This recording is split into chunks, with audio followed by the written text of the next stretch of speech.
What's going on, everybody? Welcome to another episode of Shop Talk. It's your boy, Whitey, on the ones and twos. Coming to y'all today, I want to talk a little bit about uh, Willie D of the group Ghetto Boys. I want to talk about him. He's been on different platforms. He's spoken out. A lot of artists and a lot of people are speaking about gatekeepers and all that stuff. And I'm not against that. I don't know a lot about it. I'm not in that field. But just from listening to people talk, uh, I'm listening. But I wanted to talk about uh, Willie D of Ghetto Boys. So just recently, he went on a platform.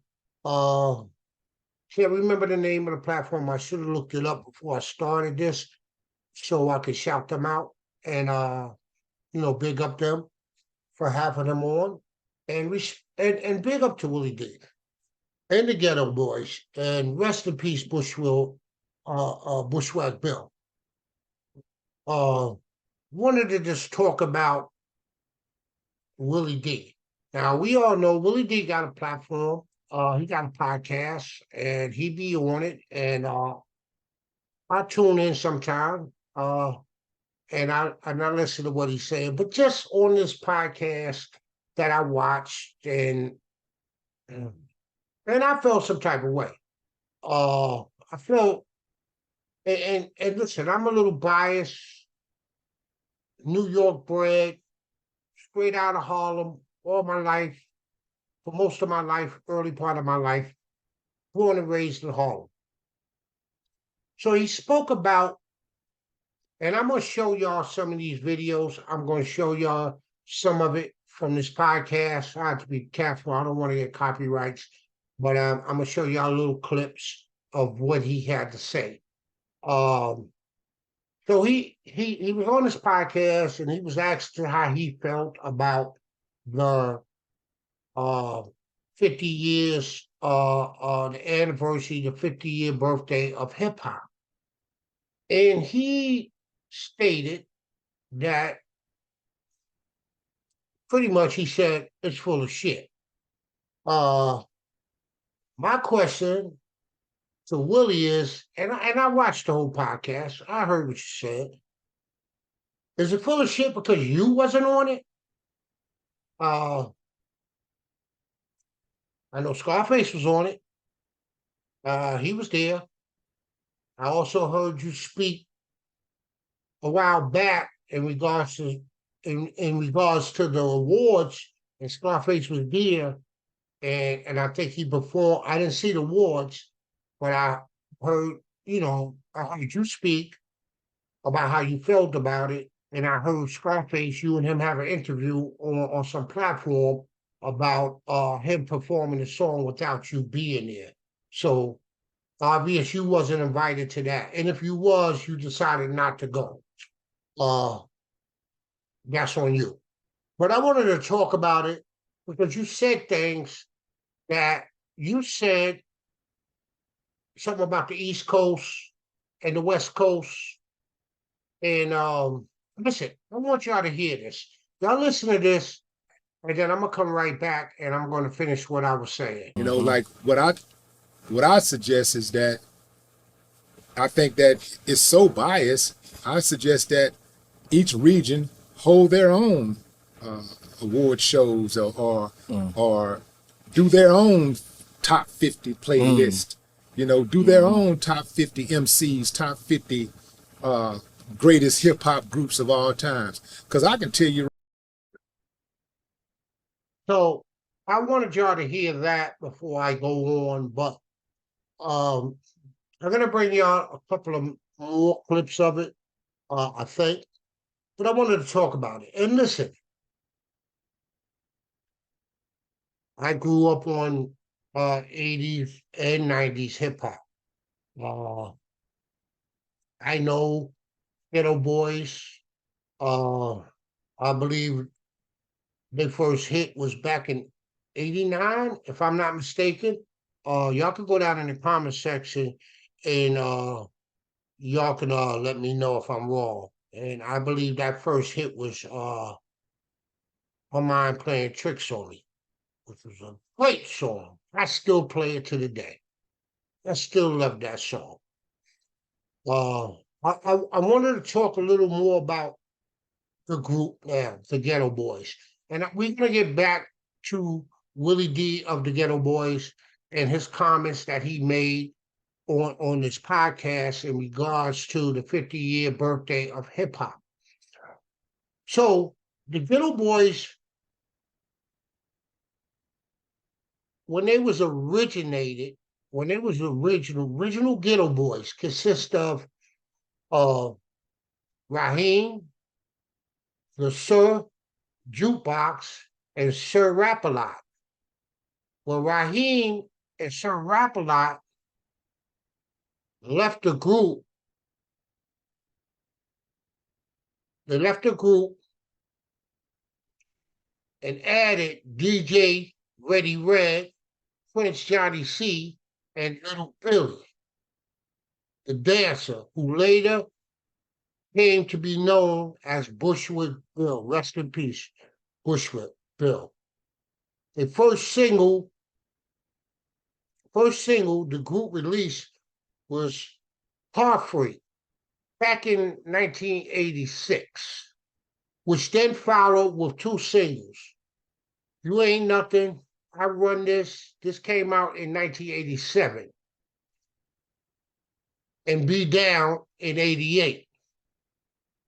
In 88, the group released its debut album, Making Trouble, which the release received very little attention. The group broke up shortly thereafter, and a new lineup was put together in which Bushwick Bill was joined by Scarface and Willie D, both aspiring solo artists.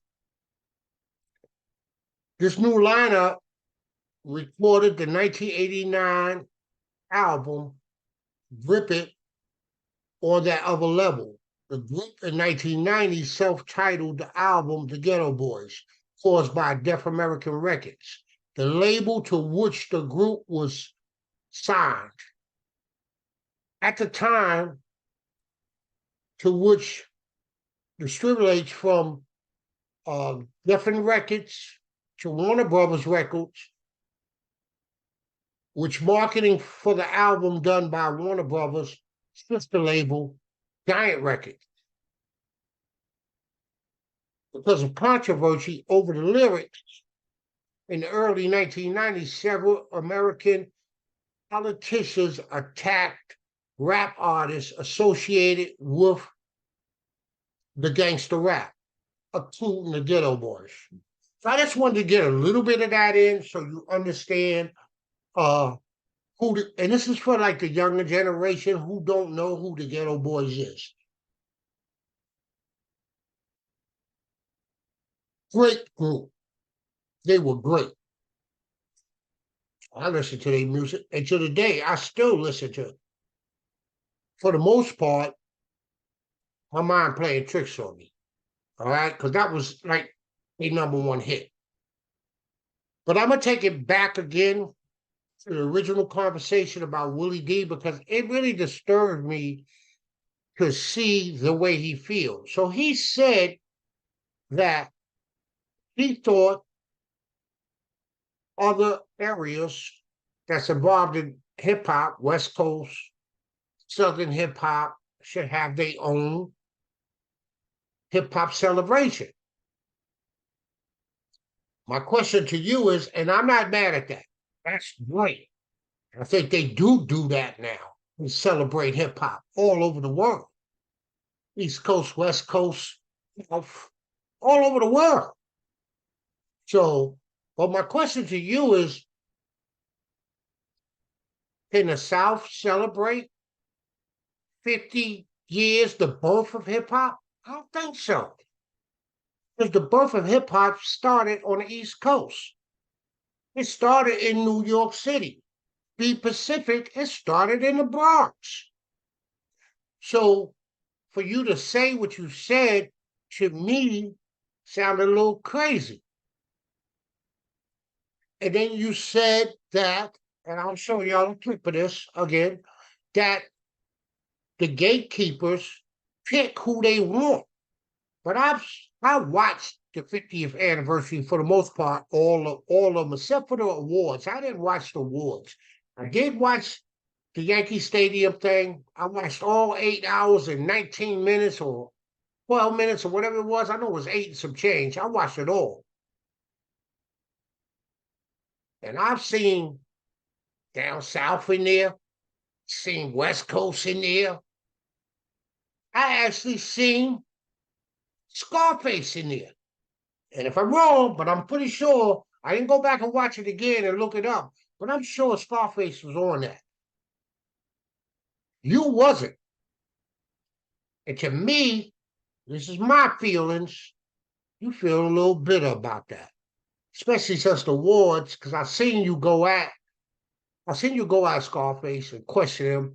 I seen something in the rim of that where you was upset that he sung a song that you were on but wasn't present.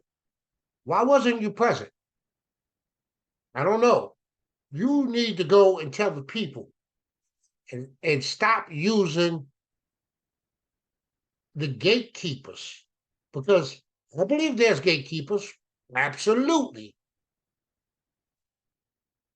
Absolutely. I believe in that. I believe that. Not to bring up Q, but Cube is talking about gatekeepers, and there's a lot of different people talk in all kind of industries, acting, music.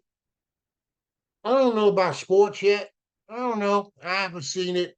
If so, you know what y'all do. Y'all go down in the comment section. Y'all let me know. I will respond. Leave a comment. I will respond. But I don't know. I wanted to come on and talk about Willie D and what he's doing. So I'm going to show y'all this next clip, a little bit of the next clip of what Willie D had to say on the platform. And I'll be right back. Shit's whack. A lot of it is being put on and presented by gatekeepers. Gatekeepers who don't have the best interest of the culture at heart. And it's a money grab for them. And they're picking and choosing who they think should receive praise, who should receive accolades. And, the trip part about it is that at one point, we were all outcasts. All of us in hip hop were outcasts, including the executives, including the label owners. We were all outcasts. And as time went by, who I fucked with, and one of the biggest problems is, one of the biggest problems is a lot of the people who make these decisions are from not just the East Coast, but from New York. And that's a problem. Right. That is problematic because, hip hop may have started in New York, but hip hop is worldwide. And we've all, hip hop would not be the same without the West Coast. It would not be the same without the South. What I suggest is that I think that it's so biased. I suggest that each region hold their own award shows or do their own top 50 playlist. Do their own top 50 MCs, top 50 greatest hip hop groups of all times. Because I can tell you right now, That was Willie D of the Ghetto Boys commenting on the 50th birthday of hip hop. Y'all heard what he had to say. I want y'all to go down in the comment section. I want y'all to leave a comment. Let me know how y'all feel about Willie D's statement. And listen, shout out All Hip Hop TV for the great work they did. My whole thing is, like Willie said, that maybe the South should do their own thing. That's respect. Do their own thing. But how can they do a 50-year hip hop birthday party without including the East Coast, New York to be specific? Like, how do you do that? Were y'all there 50 years ago? Let's keep it 100. Now, if you guys feel different, I want y'all to go down in the comment section. I want y'all to let me know what y'all feel about it. And listen, man, respect to everybody, respect to all Hip Hop TV, respect to Willie D, respect to the Ghetto Boys, Scarface, rest in peace, Bushwick, and to all my fans and listeners of this podcast, peace. Until next time, y'all stay safe. I'm out. Thank you for watching the Shop Talk. Hope to see you again. I'm out.